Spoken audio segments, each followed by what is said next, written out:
আজকে রাতে আমাদের মেনু ঘুগনি করব। তাই এখানে পেঁয়াজ কুচি, টমেটো কুচি, আদা পেঁয়াজ রসুন বাটা আছে, হলুদ গুঁড়ো, লঙ্কার গুঁড়ো, ধনে গুঁড়ো ও সামান্য গরম মশলা। এখানে আমি কুকারে মটর ডাল আলু সেদ্ধ করতে দিয়েছি, আটাটাও মেখে রেখেছি। আমি দেখো নেচিগুলো কেটে নিলাম, এবার বেলবো। বেলা হয়ে গেছে, আমি রুটিটা সেঁকে নিচ্ছি। দেখো কত সুন্দর বড় বড় হয়ে রুটিগুলো ফুলছে। আমি একটার পর একটা রুটি সেঁকে নিচ্ছি।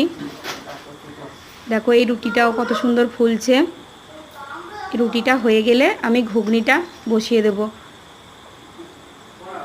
ঘুগনিটা বসাবো যখন, তখন আমি তোমাদের দেখাবো কেমনভাবে আমি ঘুগনি রান্না করি। রুটিটা হয়ে গেছে সেঁকা আমার। আমি এবার তোমাদেরকে ঘুগনি রান্না করাটা দেখাবো।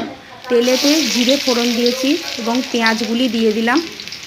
এরপর আমি এর মধ্যে মশলা হিসাবে টমেটো, তারপর আদা রসুন পেঁয়াজ জিরে একসাথে বেটে রেখেছি, ওই বাটা মশলাটা দিয়ে দেব।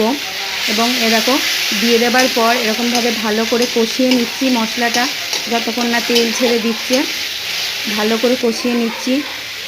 এরপর বাকি যে গুঁড়ো মশলাগুলো আমি ঢেলে রেখেছিলাম সেগুলো দিয়ে দিচ্ছি এবং আরও ভালোভাবে মিশিয়ে মশলাটাকে কষিয়ে নিচ্ছি। ভালো করে না কষালে এর মধ্যে একটা কাঁচা গন্ধ থেকে যায় এবং ঘুগনিটা টেস্ট হয় না। মশলা কষানো হয়ে গেছে, আমি ঘুগনির কলাই সেদ্ধ হয়ে গেছে ওটা ঢেলে দিলাম এবং এটাকে ভালো করে মিক্স করে নেব। মিক্স করে নিয়ে কিছুক্ষণ ফুটতে দেব আমি। দেখো আমার পুরোপুরি ঘুগনিটা রেডি হয়ে গেছে। তোমরা দেখে বলো কেমন হয়েছে আমার ঘুগনিটা দেখতে।